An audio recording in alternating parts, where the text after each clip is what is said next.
You want to know what's going to happen at the end of President Trump's term and what it means for who's in power next? I can tell you.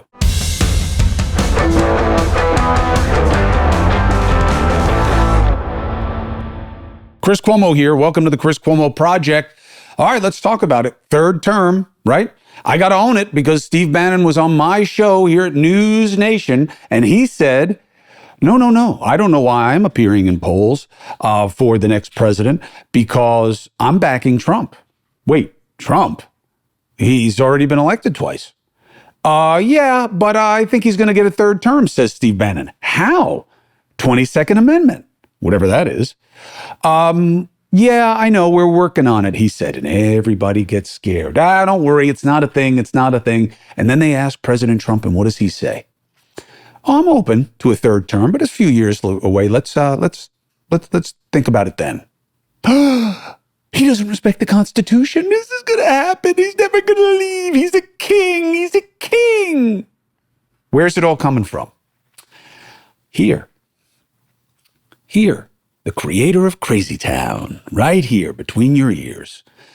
Let's take a look at it. Okay, let's be critical thinkers. Now, yes, if you want to invest in one end of the spectrum, which is Trump is a sick, mean, mendacity machine, despot who's surrounded by weak, feckless, useless enablers, and he wants to be a dictator. That's why he likes Putin. That's why he likes Kim Jong-un. That's why he hates our allies. He wants to make this the kingdom of Trumpdom and make us all paint ourselves orange. Okay, you want to start there? Fine. Okay?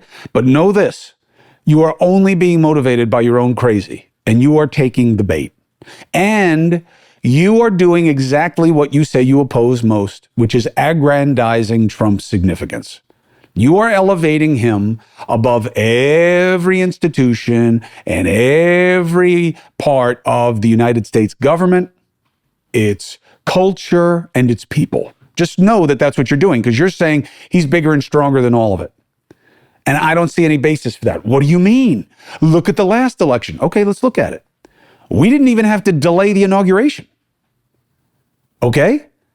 We had to do that in 2000 when they were litigating it, which was a fair question. I don't know that I agree with the decision. I could go either way on it, that Supreme Court decision in 2000. But he left. Oh, yeah, but after January 6th, look, January 6th sucked. And it was a disgusting display of bad behavior of non-patriots and dirtbags, in my opinion. But it was not an insurrection. And we were not anywhere close to anything being terrible. It was mishandled. It was ignored. It was abusive on a lot of different levels. And then it was politicized out the ass. But no, we were not a day away from our democracy ending. No. Okay, so why should you believe that there's no reason to believe that there's a third term coming? Because there is no energy behind it that would make sense legally or practically. I don't even believe that his party wants him here any longer than he needs to be. And in fact, if you look carefully, you already see that people there are starting to step in their own direction and away from Trump. Even with the signal gate stuff, which I thought was a lot of propaganda. They screwed up. They know they screwed up. If it were to happen again, there'd be consequences. But the media and the left was just looking for scalps, and you weren't going to get it. Not this soon, not for something like that. Why? Because the ultimate execution of the mission worked. And nobody got hurt because they were talking about it recklessly, right? So where is the victim in this? That's why it couldn't become a bigger deal. All right. But in that moment, what did you see? People saying, look, this is bad and they got to stop trying to cover it up.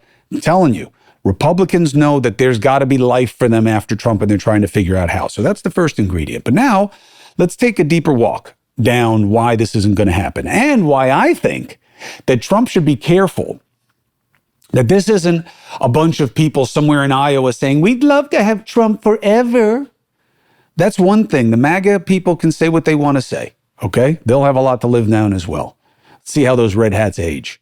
But for him, I don't think it's about grandeur. I don't think it's about making him look big as much as it is making him look bad. That he's somebody where you have to openly consider whether or not he just doesn't give a shit about the Constitution, okay? Now, the main reason it can't happen is because by law in the Constitution, it can't, all right? FDR had a lot of terms too because the country, this is the theory that Bannon is going with, is the FDR theory. Well, the government was in such a hole and now we're coming out of it as a people and things are so good that what had been a tradition under Washington, right? Now, the mistake is Bannon and co. saying, well, FDR changed it. No, he didn't. No, he didn't. Before FDR, before the 22nd Amendment, which was ratified, I think, in 1951, and it was ratified really fast by constitutional amendment standards, and that showed you the urgency and the unanimity on this, how unanimous this was among states, that Washington all the way up until him, so right before, him with Hoover, were about 2 terms as a tradition, not as a law. So then FDR comes in, 32, 36, 40, 44. Why? Because people wanted him in there. The New Deal was working. We were getting back on top. He got us through the war. We won. There were boom times, blah, blah, blah, blah. He tried to extend the Supreme Court. What happened there? He got shot down. Now, Congress decides how many justices they are. The Constitution decides the term. So you would need a constitutional amendment to change the term of a Supreme Court justice. You would need just an act of Congress to expand the court.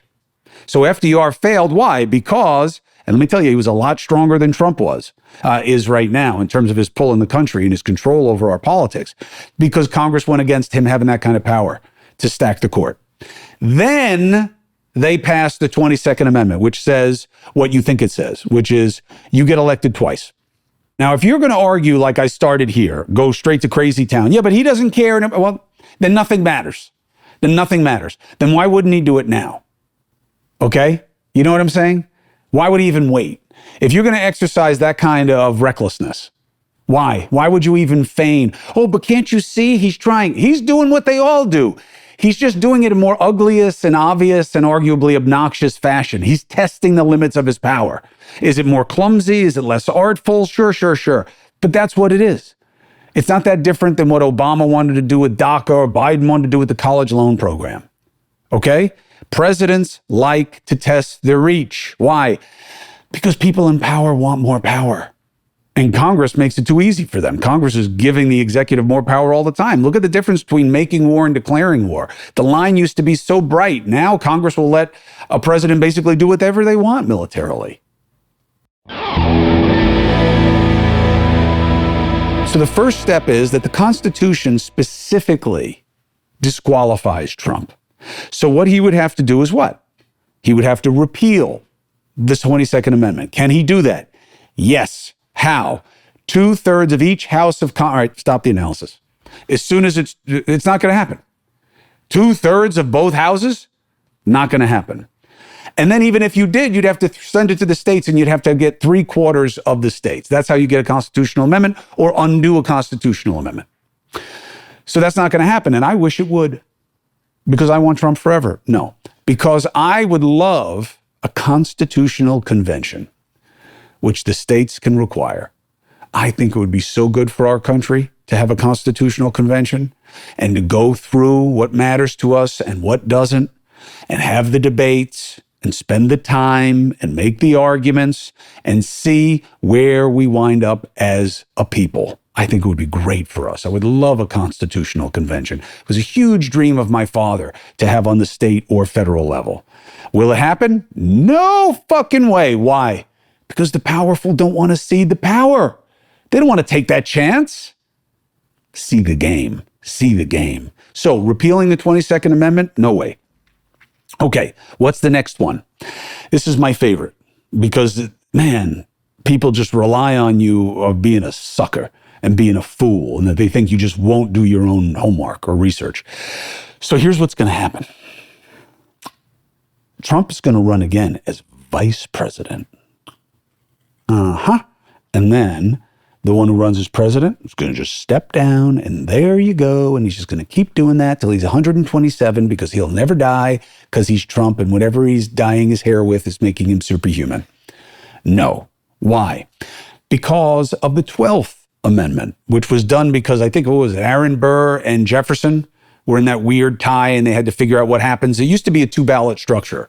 You voted for president, and then whoever got the vice president was like the second, the runner-up would be VP, which, you know what? When I think about it, it's not a bad idea. If the first person in the election is president and the second one is vice president, you're going to have a balanced ticket most of the time. It's interesting, right? Anyway, so they passed the 12th Amendment. The 12th Amendment says that the only way to be vice president is if you are eligible to be president, which makes sense anyway, but makes sense specifically here in our analysis. Why?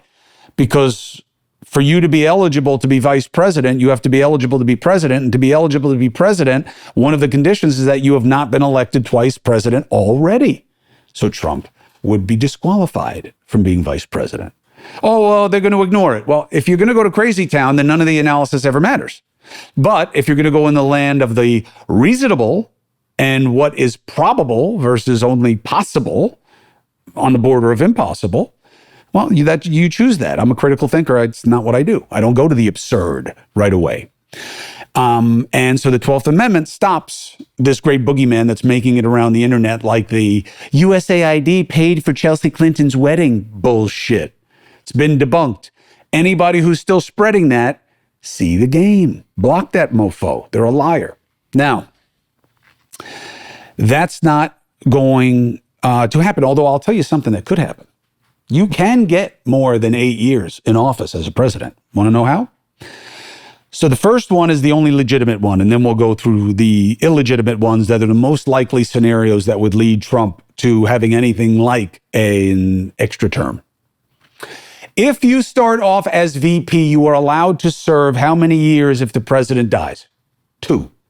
Without disqualifying yourself from 2 more election cycles. So let's look at the Nixon-Ford situation. He serves 2 years, resigns.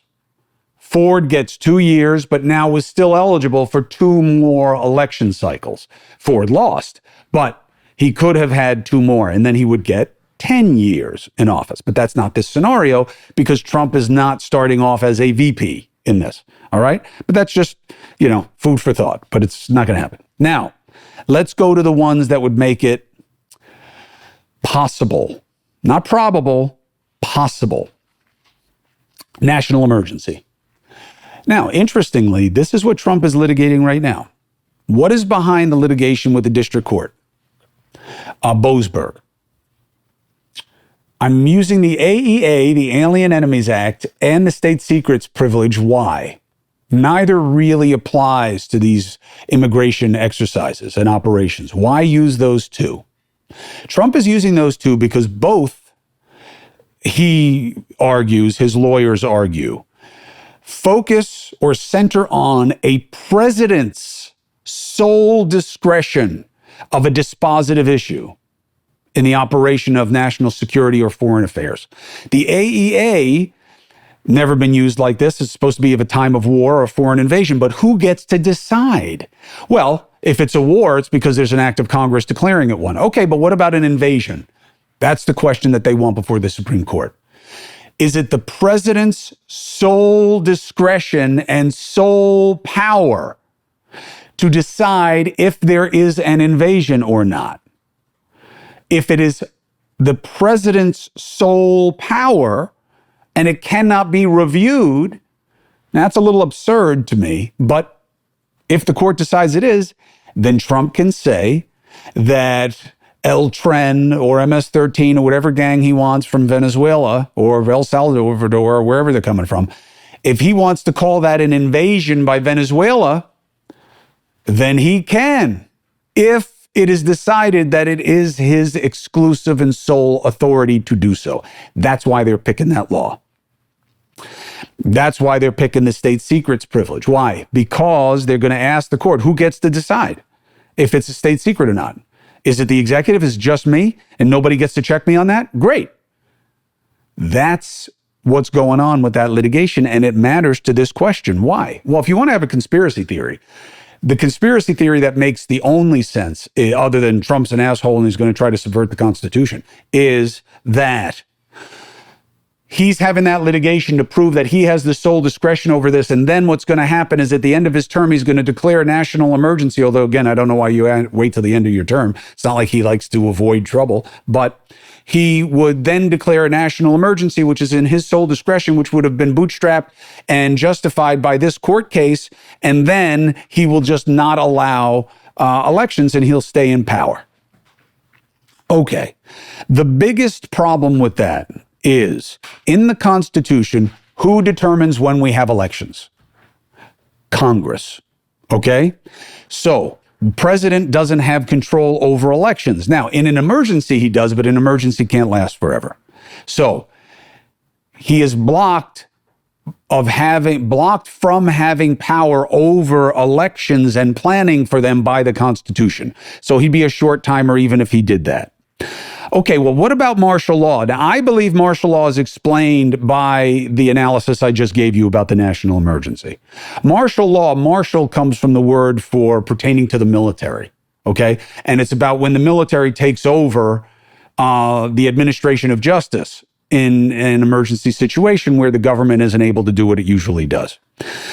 Now, again, this is something that is very temporary and that often Congress will have a role in other than through the immediate.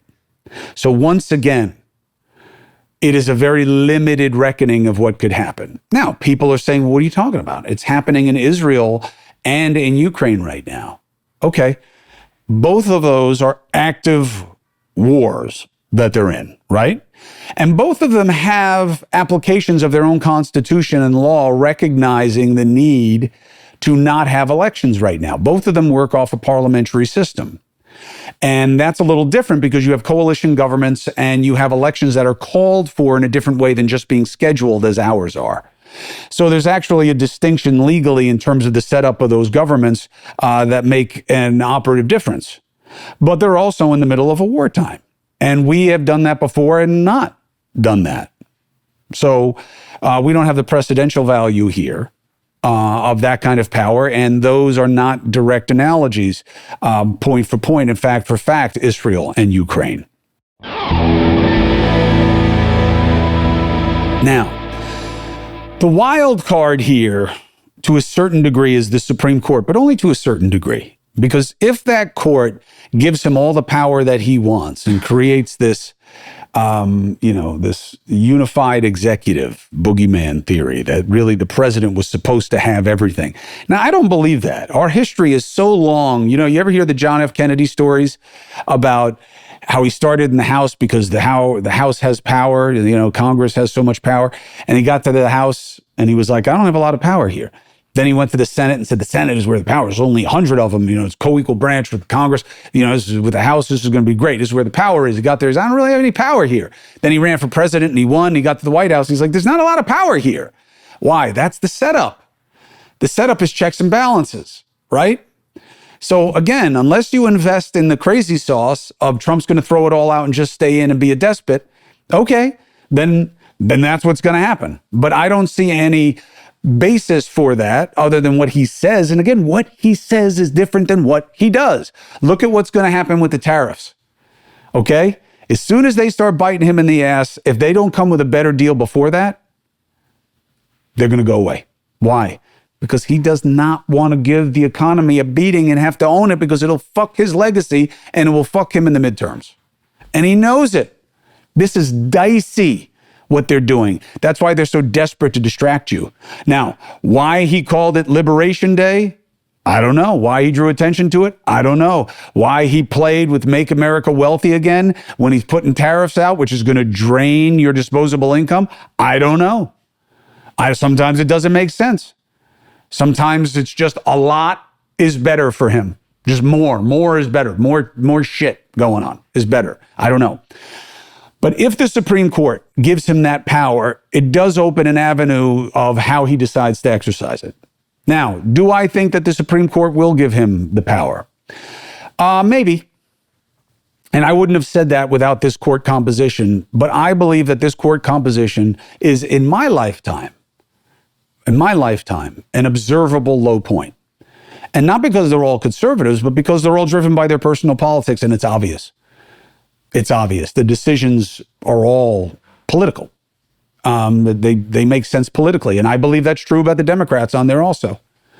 That their reckoning of the law is smacks of politics more than it does any kind of jurisprudential philosophical basis. And I think that's really sad, but I also think it may not be sad because at least it's real. And this idea that these people don't get vetted based on their politics. Oh, I'd have to see the case. Oh, it's stare decisis. I have to respect precedential value on that. It's all bullshit. Nothing is stare decisis. It's the thing has been decided. If they decide to change it, and sometimes they do it for the better and sometimes they do it for the worse, right? You can feel how you want about Roe v. Wade versus Dodd, about Plessy versus Ferguson versus Brown versus the Board of Education. Okay? So sometimes what was stare decisis, separate but equal, needs to be changed into integration, and equal is equal, right? So this court could do that. Why? Because they are clearly beholden to Trump. And so much so that I don't know that they are going to rule against him on anything. I haven't really seen it yet. You know, a couple of cases here where they seem to give indications and go out of their way to give subtle indications as opposed to explicit or express ones that, we don't really want to do this. Don't make us have to do this. We may do something you don't like. But there's already an inkling from Alito and a couple of others that they do believe that the president really should be able to do anything he wants when it comes to certain areas of our government. And immigration, foreign policy, these are things where there is law and tradition of giving presidents wide berth. But extending his own term, this is Trump derangement syndrome. Now, I believe that Trump derangement syndrome is real. It is just more real than we think it is, meaning MAGA people have it too. Because MAGA people think that this guy is something more than what he is. And MAGA people believe that whatever he tells them is true. And MAGA people believe that whatever Elon Musk says is true. And MAGA people believe that whatever they're told about the government by anyone with Trump is true. And that is a real level of gullibility that I have never seen in an American electorate. Now, the right will say that about the left because that's what they do. The left, oh boy, they're so cohesive. They're always together. Their fingers into a fist. That's bullshit. The left is like a bunch of cats. Look at what just happened in this last election cycle. Do they look together to you? It's always been that way. The right has always been more galvanized. Now, I get why they say it. They get why they say it because they want to make the left look scary. Make them look formidable, like an opponent. They're out to get you. They're the enemy. That works very well in zero-sum binary politics. They are bad, so we must be better. Those are very different propositions, but not when you only have one choice. That's why they want to keep it the way it is with the two parties. Now, I believe our institutions are stronger. I believe the law is real. I believe that the Constitution is real. And that may sound like something everybody says, but man, they don't live it. They do not live it. Trump does not live it. Okay? Oh, of course I'm going to listen to judicial orders. I'll follow them. Really? First chance he had to prove it right after that, he didn't follow the order. And he invoked the national secrets privilege. Oh, well, that's legitimate. Look, it's legitimate because he's working the system, and as long as you're working the system, that's fine. But there is no state secret issue with who was on the plane of gang members or people you said were gang members that we now know you weren't right about all of them. This is why you don't rush due process. You made mistakes. I'm surprised, imagine if he really starts to go hog wild about the death penalty again. How many mistakes we'd make in this country, the way he wants to do it because of his lack of respect for due process. And I think due process is the most important part of our legal system. Frustrating as hell. Frustrating as hell. Seems like it makes things take forever, but it's what makes our justice system better than things I've seen elsewhere in the world. A lot of you have decided to take the bait about the third term because you're frightened by Trump because he says crazy shit. And he does things that don't make sense. And he seems to be surrounded by a bunch of enablers who let him say things that don't make sense and are often really wrong. I get it. But you're still taking the bait. And you're still investing belief that Trump is bigger than everything else in America. And one, man, are you giving him a lot of credit? And two, man, are you taking a lot away from our country and our democracy and our people? And I'm not with you on it. I don't believe that this is anything other than him patting himself on the back and his boys saying, yeah, he's bigger and better than the rest of us in the system. I say, don't give them what they're looking for. Don't feed it. Don't take the bait. And do the checking. A lot of this stuff is just, he can. No, he can't. National emergency may be temporarily, but doesn't give him control over elections. The Constitution's pretty clear. Now, if some of these questions are not clear, then they should be tested by the courts, as scary as that proposition is. And if the court just decides to play politics, then we could have some bad rulings. And that would lead to some bad outcomes. And sure, you could what if. You can do that. I don't live my life that way.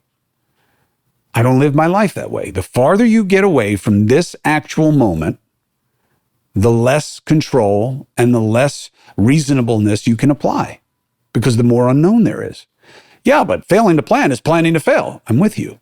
But you can only plan for what makes sense and what's reasonable and practical. Well, then what are we going to do to keep him from having a third term? I don't know. I can't tell you that today. I don't even know that I have to worry about it. What do you mean? He said he's open to it. He's open to anything. If it's good for him, he's open to anything. He'd be like 82 at the time, by the way. Well, he's just going to give it to his son. Well, you can say whatever you want. Yeah, he's going to give it to his son. He's going to give it to all of his sons. And then they're going to fight it out, like in Game of Thrones. And one of them is going to eat the head of the other in public. And then he's going to marry, one of them is going to marry all the wives of all the other ones and his own mom. And how much crazy shit do you want to come up with? I mean, how much? How much boogeyman do you want in your life? Just deal with the truth. It's more than enough. Okay? He's definitely trying to grab power. No, I'm not impressed by his efforts at this point. Not to grab power, no. And no, I don't give him the excuse of it's only been 70 days, 80 days, 50 days, 100 days, whatever it is. It's about your intentionality. I feel the same way about Doge.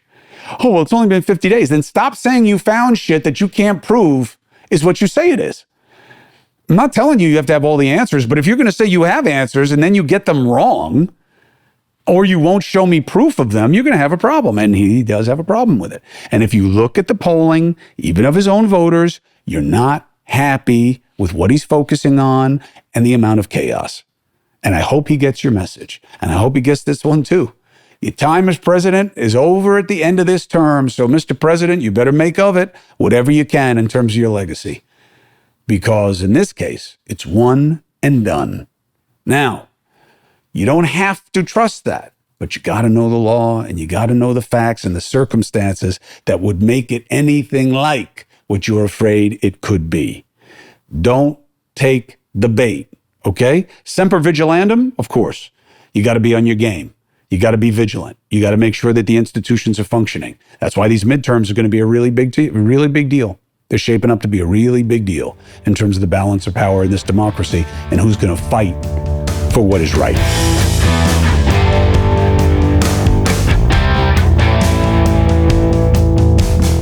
That's how I see it. How do you? I'm Chris Cuomo. Thank you for subscribing and following at the Chris Cuomo Project.